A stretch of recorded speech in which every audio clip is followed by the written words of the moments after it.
Una vez visto el modelo de nuestro amplificador, ¿sí? Bueno, ya podemos, digamos, hacer un análisis un poco más profundo de la operación de nuestro amplificador. Por ejemplo, voy a sacar mi voltaje de salida. Entonces, mi voltaje de salida, ¿sí?, con este circuito, con este modelo de amplificador que tengo, va a ser igual a mi ganancia de voltaje, ABO, ¿sí?, por VI, que es el voltaje que aparece acá, por, pues acá hay un divisor de voltaje, entonces voy a poner RL sobre RL más RO, ¿sí? Esta ecuación, si cojo este VI y lo paso a dividir, pues me va a dar mi ganancia de voltaje.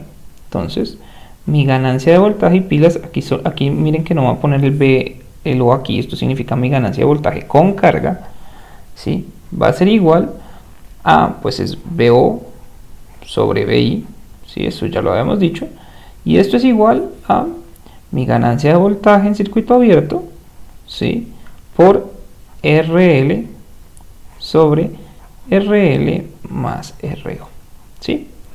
Y aquí obtenemos un resultado bastante importante. ¿Por qué?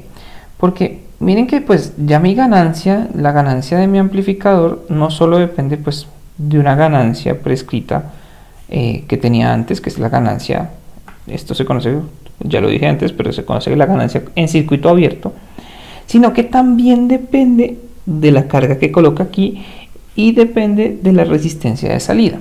Normalmente pues uno tiene que hacer algo, pues pone el amplificador para algo y siempre tiene una carga, por ejemplo aquí puede ser un parlante o otra antena o lo que sea.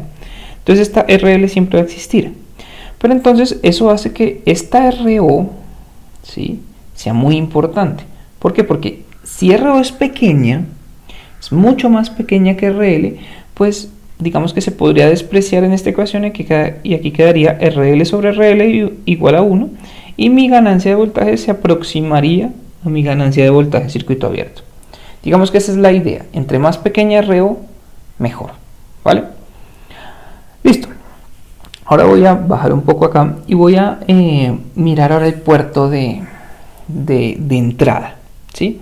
Y voy a obtener mi voltaje para VI, mi voltaje de entrada. Entonces mi voltaje de entrada, ¿sí?, va a ser igual a, pues acá hay un divisor de voltaje, es muy sencillo, mi voltaje de entrada sería Rin sobre Rin más Rs, ¿sí?, por pues Bs, ¿sí? Entonces, si cojo esto y digamos que lo reemplazo en esta ecuación que tengo acá, ¿sí?, voy a ver, bueno, antes de eso, voy a ver que mi voltaje de entrada obviamente depende del voltaje de señal que yo le aplique al amplificador, pero también depende de la resistencia de entrada y de la resistencia de la fuente con la cual, de la resistencia en serie que va con la fuente con la cual yo le pongo señal a mi amplificador. Entonces, esta RS también, todas las fuentes de señal la tienen los generadores del laboratorio, las antenas, no sé, los circuitos, hasta los circuitos digitales, pero pues este RS siempre va a estar, pero este Rin yo lo debo controlar, ¿sí?, es parte de mi amplificador, ¿sí? Entonces, entre más grande sea este Rin con respecto a este RS, pues vuelvo al mismo punto de acá.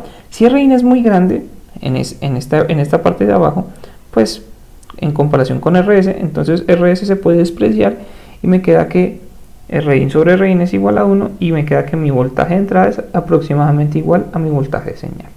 Digamos que esa es la idea, entre más grande sea la resistencia de entrada de mi amplificador, mejor, ¿sí? ¿Por qué? Porque no se me va a perder tanta señal en esta resistencia que va en serie con la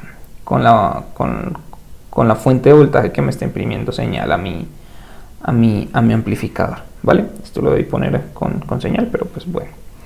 Entonces, si reemplazo esta justo acá, ¿sí?, voy a obtener, digamos que mi voltaje, ya aquí sí voy a un poco más abajo y lo voy a poner en verde, que mi voltaje de salida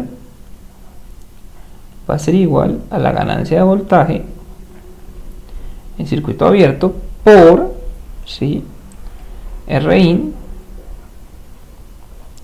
sobre Rin más Rs por Bs por RL sobre RL más RS.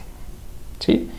Y si pongo que mi voltaje de salida sobre mi voltaje de la señal o voltaje de fuente, lo voy a llamar GDT, GDT o ganancia total, ¿sí? Va a ser igual a BO sobre PS, y pues esto pasa a dividir allá, entonces me queda, lo voy a reorganizar un poco, Rin sobre Rin más RS por mi ganancia de voltaje en circuito abierto por RL sobre RL más RO. ¿Vale? Aquí le embarré, esto es RO. Entonces, miren que esta ganancia total, o realmente la ganancia que incluye todos los términos de mi amplificador, depende de mi resistencia de entrada y depende de mi resistencia de salida. Claramente también depende de mi resistencia de carga y mi resistencia de señal, o de la resistencia que va en serie con la fuente de señal. Pero pues estas dos, como dije antes, son dadas. No hay nada que hacerle, uno no puede entrar ahí a cambiar nada. Lo que sí puede cambiar normalmente es mi Rin y mi RO, ¿sí? Y pues obviamente la ganancia de voltaje de circuito abierto, pues para obtener la ganancia total deseada, ¿sí? Como les dije, entre más grande Rin, pues este término se va a aproximar a 1, ¿sí? Y entre más pequeña RO, este término también se va a aproximar a 1, haciendo que la gran mayoría de mi ganancia de voltaje en circuito abierto sea mi ganancia total de amplificador, ¿vale?